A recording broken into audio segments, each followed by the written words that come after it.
আসসালামু আলাইকুম, সকলকে স্বাগতম নতুন আরো একটি নতুন ভিডিওতে এবং নতুন প্লেলিস্টে। সো এই প্লেলিস্টের নাম দিয়েছি ইংলিশ কনসেপ্ট। আজকে আমাদের প্রথম পার্ট বা প্রথম ক্লাস। তো ইংলিশ কনসেপ্ট এই সিরিজে আমি আসলে কি শেখাবো আপনাদেরকে বা কি জানাবো। ইংরেজির আমাদের অনেক ছোট ছোট প্রবলেম রয়েছে, ছোট ছোট কনসেপ্ট রয়েছে যে বিষয়গুলো আমরা অনেকেই জানি না।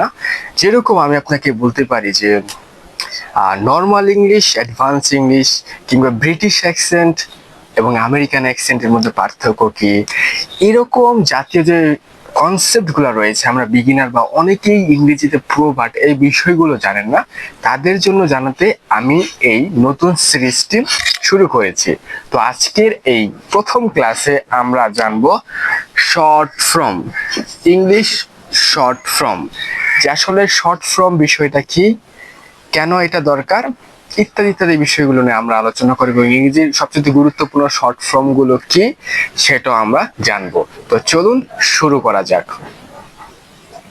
এবং এই জাতীয় যত ধরনের ভিডিও যদি আপনি পেতে চান, ইংরেজিতে আপনি দক্ষ করতে চান, তাহলে অবশ্যই চ্যানেলটি সাবস্ক্রাইব করবেন। আমি নিয়মিত ব্লগ আপলোড করি বিভিন্ন পাবলিক প্লেস আপনাদেরকে আত্মবিশ্বাস বাড়ানোর জন্য, যাতে আপনারাও স্পিকিং করতে পারেন পাবলিক প্লেসে। তো অবশ্যই চ্যানেলটি সাবস্ক্রাইব করতে ভুলবেন না।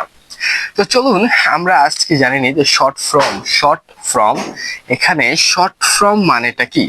শর্ট ফর্ম বাংলা যদি আমরা করি যে সংক্ষিপ্ত কোন একটা গঠন, সংক্ষিপ্ত গঠন।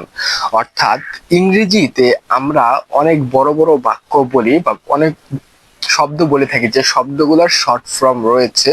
তো সবচেয়ে গুরুত্বপূর্ণ সেই শর্ট ফর্ম গুলো নিয়ে আজকে আমরা আলোচনা করব। তারা প্রথম প্রশ্ন হলো আমাদের যে হোয়াট ইজ শর্ট ফর্ম, যে শর্ট ফর্ম বিষয়টা কি। শর্ট ফর্ম বলতে বোঝানো হয় ইংরেজি অনেক শব্দ রয়েছে যে শব্দগুলোকে আমরা সংক্ষিপ্ত আকারে বলতে পারি, অর্থাৎ কম সময়ে বেশি অর্থ প্রকাশ করতে পারি। এটাই হলো ইংরেজির শর্ট ফর্ম। সেকেন্ড যে বিষয়টা রয়েছে সেটা হলো হোয়াই ইজ ইট নিডেড, এটা কেন আমাদের জন্য প্রয়োজন। কারণ দেখবেন যত ধরনের নেটিভ স্পিকাররা রয়েছে তারা সকলেই এই শর্ট ফর্ম গুলো ব্যবহার করে থাকে। শর্ট ফর্ম ব্যবহার করলে আপনার ইংরেজির যে গতি, প্রনাউন্সিয়েশন এবং আপনার ইংরেজি বলার যে ফ্লুয়েন্সি সেটা অবশ্যই অনেক বেড়ে যায়, যেটার বলার বিকল্প রাখে না। তো কনসেপ্ট আশা করি বুঝতে পারছেন। এখন আমরা সবচেয়ে গুরুত্বপূর্ণ যে শর্ট ফর্ম গুলো রয়েছে সেই শর্ট ফর্ম গুলো সম্পর্কে জানবো।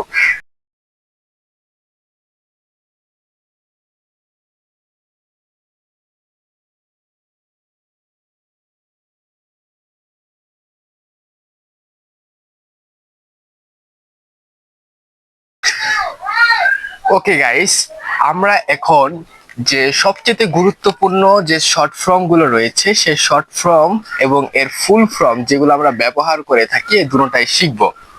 শুরুতে রয়েছে আমাদের শর্ট ফর্ম হলো আই এম, অর্থাৎ আই এম আই স্টুডেন্ট, আমি একজন শিক্ষার্থী।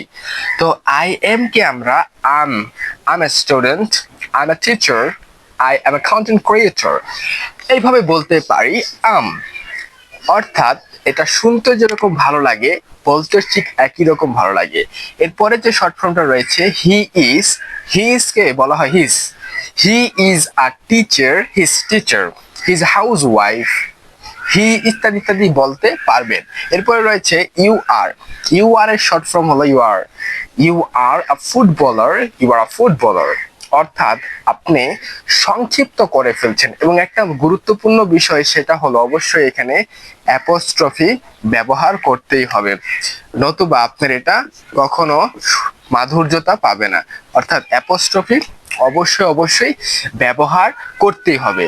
এরপরে রয়েছে I have, I have a phone, এটাকে আই হ্যাভ, আই হ্যাভ কে সংক্ষিপ্ত ভাবে বলা হয় I have, I have, I have a phone, I have a mobile phone, I have a computer, I have a pen, I have a duster, I have a whiteboard, ইত্যাদি ইত্যাদি আপনি বলতে পারবেন। এরপর রয়েছে he has, অর্থাৎ he has a book, he has এটা short form বলা হয় his a book, he's a short form। তো he has a chair, he has a table, he has almirah, তো ইত্যাদি ইত্যাদি বলতে পারবেন। he has his, he has his। I will go to market. I will কে আপনি I will go to market.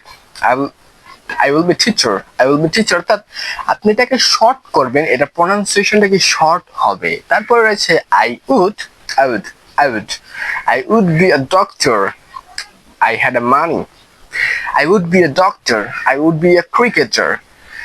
একই রকম ভাবে I had a computer. I had a computer. I had a duster.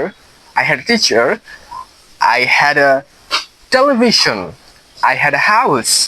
অর্থাৎ সংক্ষিপ্ত আকারে আপনি বলতে পারবেন। এখানে লক্ষণীয় বিষয় যেটা সেটা হলো I would এর ক্ষেত্রে I would এবং I had এর ক্ষেত্রে I had রয়েছে। কখন কোনটা বসবে? যখন I would এর সাথে V1 বসে তখন I would হবে, আর যখন V3 ব্যবহার হবে তখন এটা ধরে নিতে হবে I had এর শর্ট ফর্ম ব্যবহার হয়েছে। তো এটা হলো মোস্ট ইম্পর্টেন্ট শর্ট ফর্ম যেটা আমরা ব্যবহার করে থাকি। কিন্তু আরো কয়েকটা টিপস বা আপনাদের জন্য সুবিধার জন্য আরো কয়েকটা শব্দ আপনাদেরকে বলবো, যে শব্দগুলো ব্রিটিশরা বা যে সকল নেটিভ স্পিকাররা রয়েছে তারাও ব্যবহার করে থাকে যাতে তাদের স্পিকিংটা উন্নত হয়, কিন্তু বাংলাদেশে এরকম সচরাচর দেখা যায় না এইরকম স্পিকিং এর ক্ষেত্রে, বলার ক্ষেত্রে। তো সেই শব্দগুলো আমি আপনাদেরকে জানাবো। তো চলুন দেখা যাক।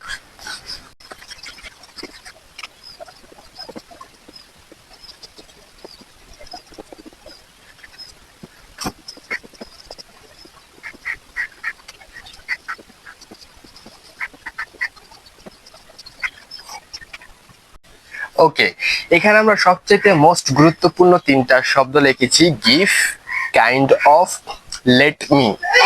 গিভ মি মানে গিভ মি মানে আমাকে দাও। এই গিভ মি কায় নেটিভ ইংরেজিটা বা যারা নেটিভ ভাবে ইংরেজিতে কথা বলে তারা বলে থাকে give me the laptop, give me the phone. তারপর হচ্ছে kind of, what kind of pen is it, এটা কোন ধরনের কলম। তো কাইন্ড অফ মানে কোনো কিছু ধরন অর্থ প্রকাশ করতে ব্যবহার করা হয়। এই কাইন্ড অফটাকে সংক্ষিপ্ত দ্বারা বলা হয় kinda. What kinda pen is it. এবং সর্বশেষ রয়েছে আমাদের লেট মি, মানে কি লেট মি ডো, আমাকে করতে দাও। লেট মি স্টাডি, আমাকে পড়াশোনা করতে দাও। লেট মি গো আউটসাইড, আমাকে বাইরে যেতে দাও। এই লেট মিটাকে তারা সংক্ষিপ্ত বলা হয় lemme. let me eat, let me go, let me bath ইত্যাদি। তো ডিয়ার ভিউয়ার্স, আজকের এই আমাদের ইংলিশ কনসেপ্টের প্রথম ক্লাসে আপনাদেরকে আমি শিখাতে পেরেছি সবচাইতে গুরুত্বপূর্ণ ইংলিশ শর্ট ফর্মগুলো, যেগুলো আমরা প্রায় ব্যবহার করে থাকি লং ফর্মে, কিন্তু আজ থেকে আমরা এগুলো শর্ট ফর্মে ব্যবহার করব যাতে করে আমাদের ইংরেজি ফ্লুয়েন্সিটা অনেক সুন্দর হয়। আর আজকের ভিডিওটা কেমন হলো সেটা অবশ্যই কমেন্টে জানাবেন। আর এই ধরনের ভিডিও পেতে গেলে অবশ্যই চ্যানেলটি সাবস্ক্রাইব করতে ভুলবেন না। আপনারও কি কোনো ইংরেজি কনসেপ্ট রয়েছে, যদি থেকে থাকে অবশ্যই সেটা আমার হোয়াটসঅ্যাপে কিংবা ইমেল অ্যাড্রেসে লিখে পাঠাবেন। আপনার মতামতের উপর ভিত্তি করে পরবর্তী ভিডিওটি বানানো হবে ইনশাআল্লাহ। সে পর্যন্ত ভালো থাকবেন সকলে। আসসালামু আলাইকুম।